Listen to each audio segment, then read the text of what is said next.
Right, here we've got our storyboard.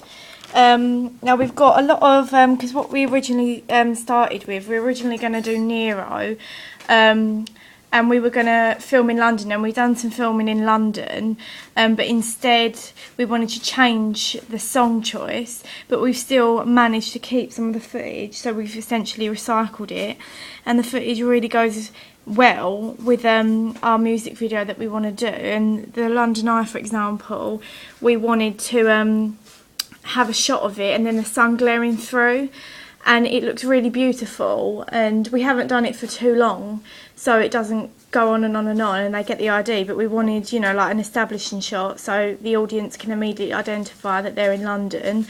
And then also we've got some footage of Big Ben, and that's again another landmark in London, which is also an establishing shot. And we've got people walking past, and then like birds flying down, and it looks really cool, and it looks unique as well. We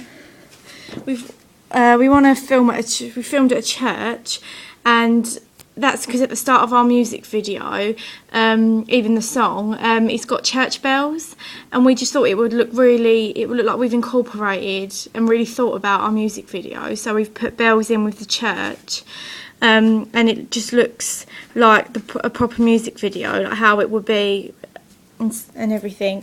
We've got the stairs at South Weald. It's like a bridge, and it's really good for like a scenery shot, because it's obviously in the field. The stairs are really old, they've been there, I think it's something to do with Henry VIII, so it's got a bit of history. So if people knows the local area really well, then they will be able to identify what area we're at. I think it's to do with Anne Boleyn actually, so that's like quite good for historical content. In Sophie's garden, it's got a really pretty like fence with an archway, and it's got like vines and flowers or some greenery over the top, and that would look really nice for framing. So we were thinking about putting her in the middle while she's singing, and it just looks natural, you know, it's outdoors, and it's that whole natural romantic vibe that we wanted to go with for our music video, because that's what we interpret the song as. Also there's a park, Haroldwood Park, near Sophie's house, and they've got really large trees. They've got a huge like amount of field, so that's really like, you know, it sets also the nature theme. And we thought that we were going to do put Sophie, because obviously she's playing the actress, have her in the middle of the tree, so it will be like a framing shot, so it will look deliberate but it won't, sort of thing. Say from a media's point of view, if you're looking at it and you're judging it, then you will know, but the audience, they'll just think that, you know, it's an accident that we've done it, and it will just make the whole shot seem more concise.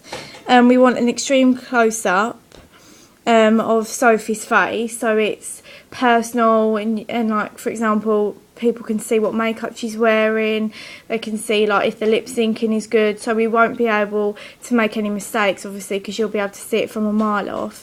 And we just think that, especially when we've analysed music videos, they do extreme close-ups of artists to give, you know, fans an idea of what makeup they're wearing, and, you know, so it's just that whole personal up in your face sort of thing. For props, we've got, we want to use Chanel No. 5. It's a perfume, because there's a lyric that says something about the perfume and how the man likes the perfume, and it's sort of like his favourite perfume that she wears. And Chanel No. 5, obviously, it's a high-end perfume, and it would just look nice for a prop if we put it, for example, next to like makeup on a really nice laid out desk. It's very girly, you know, it's like romantic and everything like that.